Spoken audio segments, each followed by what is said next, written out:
And gentlemen, okay, kalau tuan-tuan dan perempuan, okay, first come to first, bila katakanlah ada orang dia nak jual kereta, betul.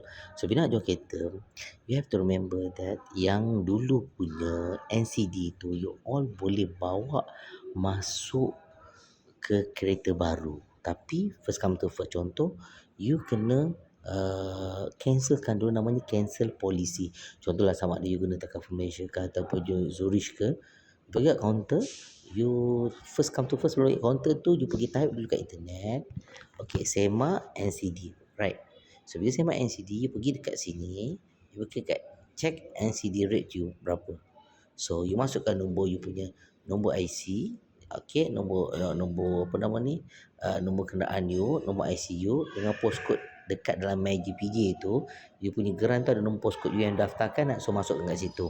Then kita dapat berapa banyak NCD you. Okay, so macam I buat hasil NCD dan lebih kurang dalam 55%. Jadinya apa yang perlu buat, you pergi dekat Takaful Malaysia, you pergi kat Takaful Malaysia, lepas Takaful Malaysia macam itu, and then so I pakai Takaful kan, so I akan cancelkan polisi tersebut. So ada lagi 6 bulan kalau kita I dapat duit cancel polisi ni, okay, selepas you jual. Ingat, remember, dia nak buat cancel polisi NCD ni selepas you jual kereta.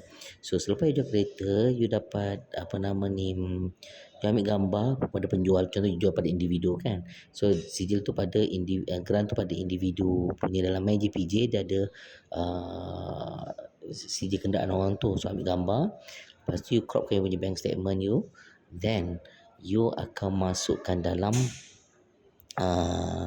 you punya apa nama ni, sebagai bukti sebelum you nak buat cancel polisi. So the first step adalah you jual kereta you, settle. Okay, you jual kereta, settle. So nama dah tukar geran nama orang pembeli baru kan, you ambil gambar. Okay, ambil gambar geran baru, nama baru. Okay, so sebab NCD dia akan ikut orang dia. Okay, so you dah semak, oh I ada 55% lagi NCD, so settle. Lepas tu you bank statement you crop semua tu kepada sampai nombor account apa semua, then you print out atau dan you print, lepas tu you tunjukkan kepada syarikat insurans, you nak cakap dengan dia nak buat cancel polisi untuk kereta you, cancel. So contoh dah ada gap baki 6 bulan, so dia tengok you NCD you 55%, so dia akan bagi satu slip yang mana you all boleh slip tersebut you bawa nanti untuk you beli pada kereta baru. Jadinya first dapat duit, syarikat insurans akan bayar you balik duit NCD yang you tak pakai lagi 6 bulan tu. Dia bayar duit pada duit, dia akan back in pada account you. Dan next step pula, dia NCD slip tu you bawa pada you beli kereta baru, dan NCD you tu you carry forward masuk dalam kereta baru. Okay, semoga manfaat. Alright, okay. Assalamualaikum warahmatullahi wabarakatuh.